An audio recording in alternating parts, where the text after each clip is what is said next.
Hello students, welcome back to my channel. So this is the part second of the chapter tissues of class 9th. Okay, तो इस video में हम पढ़ेंगे plant tissues के बारे में। जैसा कि मैंने आपको पिछले वीडियो में बताया था कि प्लांट टिश्यूज़ मेनली दो टाइप्स के होते हैं। First is meristematic tissue and second is permanent tissue. तो सबसे पहले हम पढ़ेंगे मेरिस्टेमेटिक टिश्यू के बारे में। ओके, तो मेरिस्टेमेटिक टिश्यू को हम समझेंगे एक एक्टिविटी की मदद से जो कि आपके एनसीईआरटी बुक में गिवन है। Take 2 glass jars and fill them with water. जैसा कि आप इस इमेज में देख सकते हैं, 2 ग्लास जार लीजिए, उसमें वाटर फिल कर दीजिए। Okay, now take 2 onion bulbs and place 1 of each jar. और हर एक जार के ऊपर एक ओनियन बल्ब को रख दीजिए, जैसा कि आप इस इमेज में देख सकते हैं। As shown in figure 6.1, observe the growth of roots in both the bulbs for a few days. और उसकी जो रूट की ग्रोथ हो रही है उसे आप रोज़ ऑब्जर्व कीजिए। ओके, ऐसा आपको 5 दिनों तक करना है और उस रूट की आपको मेजरमेंट लेना है। Okay, so next point is measure the length on day 1, 2 and 3। और 3 दिन तक उसकी रूट्स को मेजर करना है। Okay, then next is on day 4, cut the root tips of the onion bulb in jar 2 by about 1 centimeter। और फिर आपको जो 4th डे में क्या करना है कि एक रूट टिप को कट करना है ओनियन बल्ब की जार 2 में बाय अबाउट 2 सेंटीमीटर। 2 सेंटीमीटर तक उसको काट लेना है। Okay, after this observe the growth of roots in both the jars. फिर आपको उसकी जो ग्रोथ हुई है रूट्स में कितनी ग्रोथ हुई है उसको मेज़र करना है। ओके, ऑब्जर्व करना है एंड देन मेज़र करना है। Measure their length each day for 5 more days and record the observation in the tables like the table below. जैसा कि आप इस टेबल में देख सकते हैं। फिर आपको रोज़ मेज़र कर करके हर एक दिन उसकी अलग अलग मेजरमेंट लिखना है। जार 1 में भी लिखना है रूट की मेजरमेंट और जार 2 में भी लिखना है। ओके, सो नेक्स्ट इज फिर आपको ये एक्टिविटी करने के बाद ये सारे क्वेश्चंस के आंसर ढूंढना है। Okay, from the above observation answer the following questions। okay, which of the 2 onion bulb has longer roots? why? कौन सा ओनियन बल्ब की रूट ज़्यादा बड़ी है और क्यों? do the roots continue growing even after we have removed the tip? और क्या टिप के रिमूव करने के बाद भी रूट्स का ग्रोथ हो रहा है? why would the tips should stop growing in the jar 2 after we cut them. और जो सेकेंड जार में हमने उसकी 1 सेंटीमीटर काटी थी उसको काटने के बाद उसमें ग्रोथ क्यों नहीं हुई? Okay, so next is the growth of plant occurs both in only in certain specific regions. Okay, जो ग्रोथ होती है प्लांट्स में वो सिर्फ स्पेसिफिक रीजन्स पर ही होती है। This is because the dividing tissues called also known as meristematic tissue. ऐसा क्यों होता है? क्योंकि प्लांट्स के अंदर मेरिस्टेमेटिक टिश्यूज़ प्रेजेंट होते हैं जिन्हें क्या बोला जाता है? डिवाइडिंग टिश्यूज़ बोला जाता है। Okay, is located only at these points. और वो स्पेसिफिक पॉइंट्स पर ही प्रेजेंट होते हैं ये meristematic tissues depending on the region where they are present. Meristematic tissues are classified as apical, lateral and intercalary. Okay, तो अगर हम इनकी लोकेशंस की बात करें, रीजन्स की बात करें, तो ये मेनली मेरिस्टेमेटिक टिश्यूज़ 3 टाइप में डिवाइडेड है। First is apical meristem, second is lateral meristem and third is intercalary meristem. Okay, new cells produced by meristems are initially like those of meristem itself. Okay, तो जो new sales produce होते हैं meristems में वो शुरुआत में कैसे लगते हैं? मेरिस्टेम जैसे ही लगते हैं। But as they grow up, पर जैसे जैसे वो ग्रो होते हैं और मैच्योर होते हैं, their characteristics slowly changes and become differentiated as component of the other tissues. तो जब उनमें ग्रोथ हो जाती है, मैच्योरिटी आ जाती है, तो उनके कैरेक्टरिस्टिक्स में चेंजेस आने लग जाते हैं और वो डिफ्रेंशिएशन का काम स्टार्ट कर देते हैं अलग अलग टिश्यूज़। ओके, तो इस फिगर में आप देख सकते हैं different locations of meristematic tissues. Okay, so first is apical meristem, second is intercalary meristem and third is lateral meristem. तो जो एपिकल मेरिस्टेम होता है वो सबसे टॉप पे प्रेजेंट होता है, जैसा कि आप देख सकते हैं प्लांट के टॉप पे। ओके, सो नेक्स्ट आता है इंटरकैलरी। इंटरकैलरी मिडिल पार्ट में प्रेजेंट होता है and third one lateral meristem सबसे बॉटम में प्रेजेंट होता है. Okay, so these are the locations of meristematic tissues in plant body. Okay, apical meristem is present at the growing tips of stems and roots and increases the length of the stems and the roots. हम यहाँ पे different types of meristems के function given है. Okay, तो इनकी location देखेंगे, फिर इनका फंक्शन देखेंगे. ओके, सो मेरिस्टेमेटिक टिश्यू जो है वो सबसे टॉप पे प्रेजेंट होता है, दैट मीन्स रूट टिप पे और शूट टिप पे. मीन्स सब प्लांट के सबसे ऊपर वाली टिप पे भी एपिकल मेरिस्टेम होता है और सबसे नीचे वाली टिप पे भी मेरिस्टेम होता है. Okay, and increases the length of the stem and the root. और ये लेंथ इंक्रीज करने का काम करते हैं मेरिस्टेमेटिक टिश्यूज़. ओके, तो इसमें स्टेम की भी लेंथ बढ़ती है और इसमें रूट की भी लेंथ बढ़ती है. तो इस तरह से इसमें वर्टिकल ग्रोथ होती है प्लांट में with the help of apical meristem. Okay, the girth of the stem और root increases due to lateral meristem cambium.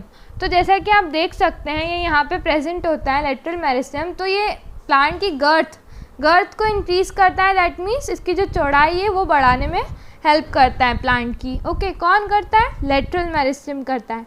Then next, intercalary का क्या काम है? Intercalary meristem is a meristem at the base of the leaves और internodes. अब जो intercalary meristem होते हैं वो मिडिल पार्ट में प्रेजेंट होते हैं, जैसा कि हमने फिगर में देखा था. तो ये मेरिस्टेम क्या करते हैं? बेस ऑफ द लीव्स में प्रेजेंट होते हैं और इंटरनोड्स मीन्स जहाँ से ब्रांचेस ग्रो होना स्टार्ट होती है उस जगह को हम बोलते हैं internodes. Okay, on either sides of nodes और ट्विग्स. तो वहाँ पे वो ब्रांचिंग का काम करते हैं intercalary meristems. Okay, so next is as the cells of this tissue are very active, they have dense cytoplasm, thin cellulose walls and prominent nucleus. तो जो सेल्स होते हैं मेरिस्टेमेटिक टिश्यू के वो एक्टिव होते हैं और उनमें जो साइटोप्लाज्म प्रेजेंट है वो बहुत ही ज़्यादा डेंस होता है. Thin cellulose wall and prominent nucleus. और उसकी जो सेल्यूलोज वॉल होती है वो बहुत ही थिन होती है, मीन्स बहुत पतली होती है. एंड प्रोमिनेंट न्यूक्लियस, और उसमें प्रोमिनेंट न्यूक्लियस भी प्रेजेंट होता है in meristematic tissues. Okay, they lack vacuoles. पर मेरिस्टेमेटिक टिश्यूज़ के अंदर वैक्यूल प्रेजेंट नहीं होता है. Can we think why they would lack vacuole? क्या आप सोच सकते हैं कि उनमें वैक्यूल क्यों नहीं होता है? You might want to refer to the function of vacuole in the chapter of cells. जैसा कि हमने सेल चैप्टर में पढ़ा था कि वैक्यूल का क्या क्या फंक्शन होता है, इन डिटेल उसको पूरा समझा था. तो आप उसकी वीडियो देख सकते हैं, यूट्यूब पे जाके सर्च कीजिए class 9 the fundamental unit of life part first by biology lover. Okay, तो आप वहाँ जाके सेल चैप्टर के पूरा एक्सप्लेनेशन NCERT एक्सप्लेनेशन देख सकते हैं. Okay, so next is permanent tissues. अब ये सेकेंड टाइप का टिश्यू होता है, that is permanent tissues. Okay, What happens to the cell formed by meristematic tissue? अब जो सेल बनते हैं meristematic tissues के, उसके बाद क्या होता है? They take up a specific role and lose the ability to divide. Okay, तो ये क्या होता है? स्पेसिफिक रोल्स परफॉर्म करते हैं पर उनमें जो डिवीज़न की एबिलिटी होती है ना वो उसको खो देते हैं परमानेंट टिश्यूज़. ओके, डिवीज़न का काम हमने देखा था कि मेरिस्टेमेटिक टिश्यूज़ करते हैं, पर जब वो परमानेंट टिश्यू बन जाते हैं तो वो डिवाइड नहीं हो सकते. As a result they form a permanent tissue. तो इसीलिए वो परमानेंट टिश्यू बन जाते हैं जब वो डिवीज़न की कैपेसिटी खो देते हैं. This process of taking up a permanent shape, size and a function is called differentiation.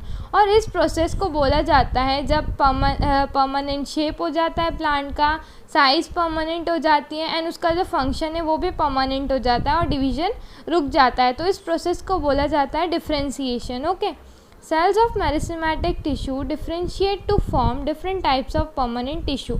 और जो सेल्स है मेरिस्टेमेटिक टिश्यू के वो डिफ्रेंशिएट होते हैं और परमानेंट टिश्यू में कन्वर्ट हो जाते हैं. Okay,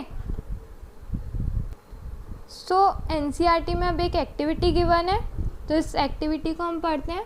take a plant stem and with the help of your teacher cut into very thin slices और सेक्शंस. ओके, तो आप एक प्लांट की स्टेम को लीजिए और आपकी टीचर की मदद से उसकी एक पतली सी स्लाइस को कट कीजिए और उसका एक छोटा सा सेक्शन कट कीजिए. Now strain the slice with safranin. Safranin एक पिंक कलर का स्ट्रेन होता है जो कि स्ट्रेनिंग में काम आता है इन रेक्टिकल्स. ओके, तो आप एक स्लाइस को स्टेनिंग कीजिए with the help of safranin. Place one neatly cut section on the slide, और उसका एक छोटा सा सेक्शन कट करके उसे स्लाइड पे रख दीजिए. Okay. Put a drop of glycerine, फिर उसके ऊपर एक ड्रॉपर से ग्लिसरीन डालिए. Cover with the cover slip and observe under the microscope, और उसे कवर स्लिप से कवर करके उसे माइक्रोस्कोप के अंदर ऑब्जर्व कीजिए. Observe the various types of cells and their arrangement, then उसमें जो टाइप्स ऑफ सेल्स प्रेजेंट है और उनका अरेंजमेंट कैसा है उसे आप ध्यान से ऑब्जर्व कीजिए. Okay. Compare it with figure 6.3. तो जैसा कि आप इस फिगर में देख सकते हैं जो कि एनसीईआरटी बुक में गिवन है, ये वाला, तो ये एक section of a stem given है. ओके. सो जैसा कि आप देख सकते हैं ये लेटरल पार्ट है और ये वर्टिकल पार्ट है. ओके. सो नेक्स्ट हम पढ़ते हैं.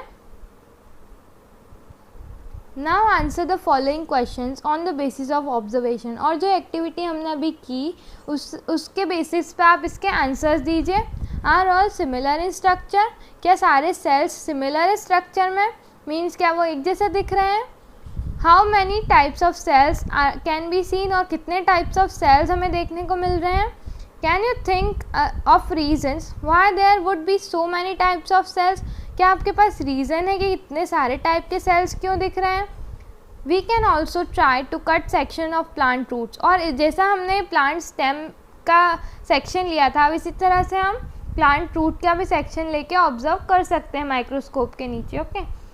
We can even try cutting sections of root, और रूट्स के भी कर सकते हैं. And stems of different plants, और डिफरेंट प्लांट्स की स्टेम का भी हम ऑब्जर्वेशन कर सकते हैं. ओके. सो नेक्स्ट हम पढ़ेंगे simple permanent tissues. Okay. Few layers of cells form the basic packing tissues. The tissue is parenchyma, a typical a type of permanent tissue. अब हम टाइप्स ऑफ परमानेंट टिश्यूज़ पढ़ेंगे. Okay. तो जिसमें सबसे पहला जो है वो है simple permanent tissue, and second one is complex permanent tissues. Okay. तो दो टाइप्स के टिश्यूज़ हम मेनली पढ़ेंगे, permanent tissues. Okay. In detail.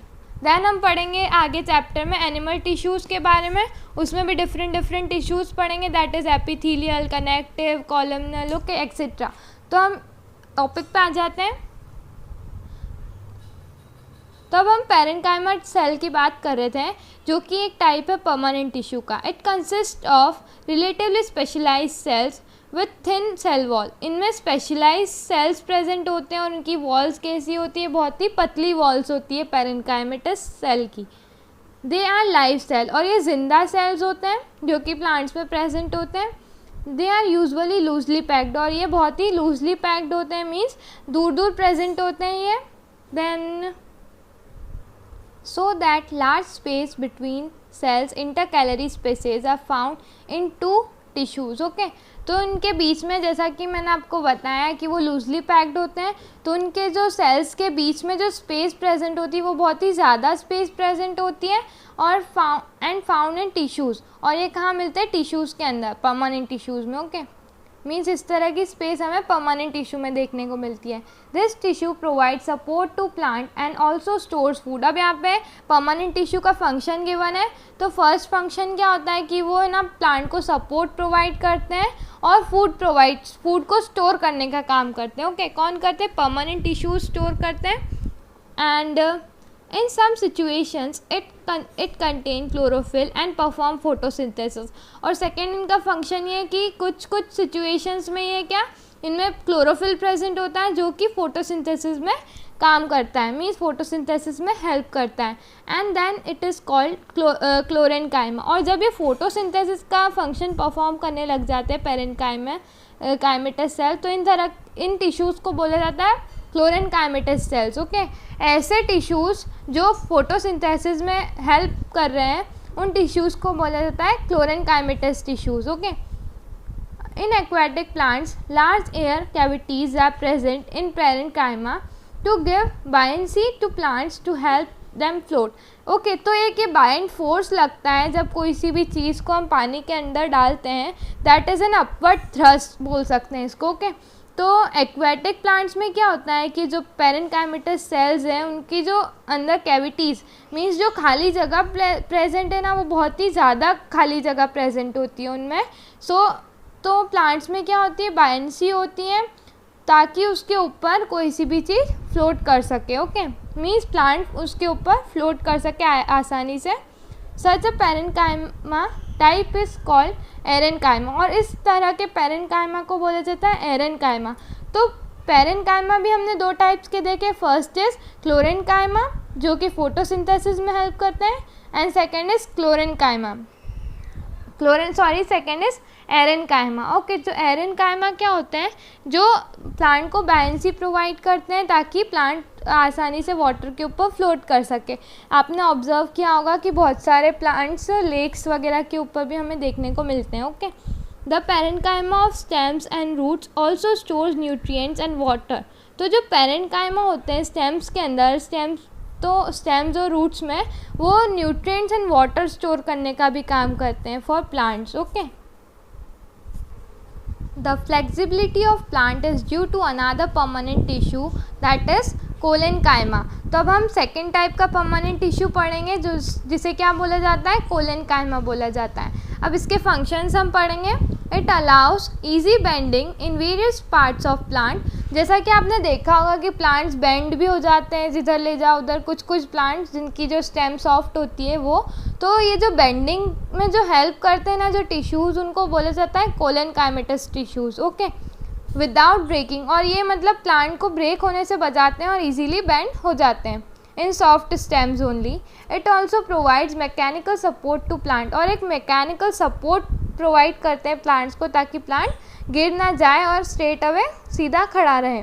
Okay, we can find this tissues in leaf stalks below the epidermis. और हमें tissues देखने को कहाँ मिलते हैं, जो लीफ की जो स्टॉक होती है वहाँ हमें देखने को मिलते हैं एपिडर्मिस के नीचे। Okay, the cells of tissues are living elongated and irregularly thickened at the corners। अब इनकी जो थिकनिंग्स होती है, कॉर्नर की थिकनिंग्स, जैसा कि आप इस इमेज में देख सकते हैं, जो ये कॉर्नर्स हैं यहाँ पे कुछ थिक सब्सटेंस होता है जिसे बोला जाता है लिग्निन। ओके, तो ये आप आगे क्लासेस में पढ़ेंगे। द सेल और इनके जो सेल होते हैं, ये वाले सेल भी जिंदा होते हैं, इलोंगेटेड होते हैं, एंड इरेगुलर थिकनिंग्स मीन देख सकते हैं आप इरेगुलर थिकनिंग्स प्रेजेंट है कॉर्नर्स पे। There is a very little intercalary space, और इनमें जो इंटर कैलोरी स्पेस है वो बहुत ही कम होती है। ओके, जैसा कि आप फिगर 6.4b में देख सकते हैं। अब हम इस फिगर को स्टडी करेंगे। तो जैसा कि आप इस फिगर में देख सकते हैं, जो फिगर ए है ये वाला और एक ये वाला, तो ये पेरेन्काइमा टिश्यू है, एंड ये जो बी है ये है कोलेनकाइमेटस टिश्यू, एंड थर्ड वन है सी, अभी हम आगे देखेंगे, वो होता है स्क्लेरेनकाइमेटस टिश्यू। तो ये तीन टाइप के टिश्यूज़ सिंपल परमानेंट टिश्यूज़ होते हैं। First is parenchyma, second is collenchyma, and third is sclerenchyma. Okay, तो जो फिगर ए है, फिगर ए का फर्स्ट वाला, वो है transverse section, this one, and this is the longitudinal section of parenchymatous cell. Okay, और जो ये वाला है ये है कोलेनकाइमेटस सेल, जैसा कि मैंने आपको बताया था। कोलेनकाइमेटस सेल का ये ट्रांसवर्स सेक्शन है, and this is the longitudinal section. Okay, then next is this one, this C1 is sclerenchymatous cell. तो इसमें भी इसका ये वाला जो फर्स्ट वन है वो ट्रांसवर्स सेक्शन है, and second is longitudinal section. Sclerenchymatous cell के बारे में अब हम नेक्स्ट पैराग्राफ में पढ़ेंगे। Okay, so these are the types of simple permanent tissues, parenchyma, then cholenchyma, and third is sclerenchyma। तो इन सब के फंक्शंस हमने देखे। स्क्लेरेनकाइमा के अब फंक्शन हम पढ़ेंगे। सो इस पैराग्राफ में हम थर्ड टाइप का टिश्यू पढ़ेंगे, simple permanent tissue, that is sclerenchymatous tissue. So yet another type of permanent tissue is sclerenchyma. It is the tissue which makes the plant hard and stiff. और ये tissue क्या help करता है plant को, जो plant को ये hard बनाता है एंड स्टिफ बनाता है। We have seen the husk of the coconut, जैसा कि आपने कोकोनट का हस्क देखा होगा कि वो कितना ज़्यादा हार्ड होता है। तो ये किसकी वजह से होता है कोकोनट का बाहर वाला part hard? Due to sclerenchymatous tissues. Okay, remember this. It is made of sclerenchymatous tissue, तो ये स्क्लेरेनकाइमेटस टिश्यू का बनता है। Husk of coconut, okay, the cell of this tissues are dead. अब ये वाले टिश्यूज़ जो होते हैं ना, ये डेड होते हैं। जैसा कि हमने पढ़ा था कि जो पेरेन्काइमेटस टिश्यूज़ और कोलेनकाइमेटस टिश्यूज़ होते हैं वो लिविंग टिश्यूज़ होते हैं, पर ये स्क्लेरेनकाइमेटस टिश्यूज़ डेड होते हैं। Remember this, okay. They are long and narrow as the wall are thicken due to lignin. अब यहाँ पे थिकनिंग जो प्रेजेंट होती है उसे बोला जाता है lignin, a chemical substance which acts as cement and harden them. अब जो स्क्लेरेनकाइमेटस टिश्यूज़ होते हैं उनमें जो हार्ड होते हैं, तो वो किसकी वजह से हार्ड होते हैं? क्योंकि उनकी जो वॉल्स होती है उनमें एक थिकनिंग प्रेजेंट होती है जिसे बोला जाता है लिग्निन। ये वन वर्ड क्वेश्चन में आ सकता है आपके एग्जाम में कि which substance is responsible for the hardness of the sclerenchymatous tissue, means why the sclerenchymatous tissues are hard. तो due to lignin which is a chemical substance, ये एक तरह का chemical substance होता है जो कि सीमेंट की तरह काम करता है और उसे हार्ड बनाता है। Often these walls are so thick that there is no internal space inside the cells. अब ये वॉल्स जो इतनी ज़्यादा थिक होती है कि उनके अंदर बिल्कुल भी इंटरनल स्पेस प्रेजेंट ही नहीं होती है। जैसा कि हमने पढ़ा था पेरेन्काइमा के टिश्यूज़ में, उनमें बहुत ही ज़्यादा स्पेस प्रेजेंट होती है उनके सेल्स के बीच में, और कोलेनकाइमा में एज़ कम्पेयर टू दैट थोड़ी कम होती है, और स्क्लेरेनकाइमा में तो बिल्कुल भी स्पेस होती ही नहीं है। This tissue is present in stems, और इस तरह के टिश्यू हमें देखने को मिलते हैं मेनली स्टेम्स में, एंड अराउंड वस्कुलर बंडल्स के आसपास भी हमें देखने को मिलते हैं। इन वेन्स ऑफ लीव्स की जो वेन्स होती हैं, मीन्स उनमें जो वो लाइनिंग हमें दिखती है वो, and in the hard covering of seed. जैसा कि आपको पता होगा कि कुछ सीड्स की जो कवरिंग बहुत ही ज़्यादा हार्ड होती है, तो वो भी स्क्लेरेनकाइमेटस टिश्यू की वजह से ही होती है। एंड नट्स भी कितने ज़्यादा हार्ड होते हैं। It provide strength to the plant part, okay, और ये क्या प्रोवाइड करते हैं? प्लांट को स्ट्रेंथ प्रोवाइड करते हैं क्योंकि ये बहुत ही ज़्यादा हार्ड होते हैं। सो इसके आगे हम अब नेक्स्ट वीडियो में कंटिन्यू करेंगे, तो प्लीज़ लाइक करें इस वीडियो को, it means a lot for me, and comment कीजिए कि आपको ये लेक्चर कैसा लगा, एंड कोई डाउट हो तो प्लीज़ पूछ लीजिएगा, मैं ज़रूर कमेंट में बताऊँगी। And please subscribe to my channel, okay, then thank you. और अगर आपने पार्ट फर्स्ट नहीं देखा हो तो मैंने डिस्क्रिप्शन बॉक्स में उसकी लिंक दे रखी है, प्लीज़ जाकर देखिए, ये आपको बहुत हेल्प करेगा आपके एग्ज़ाम में। जैसा कि आपको पता ही होगा कि NCERT 9th क्लास से कितनी ज़्यादा इम्पॉर्टेंस हो जाती है NCERT रीडिंग की, तो आप इसे ध्यान से समझेंगे तो आप सारे क्वेश्चंस का आंसर ईजीली दे पाएंगे, अगर आपको NCERT के सारे कंसेप्ट क्लियर है तो, ओके।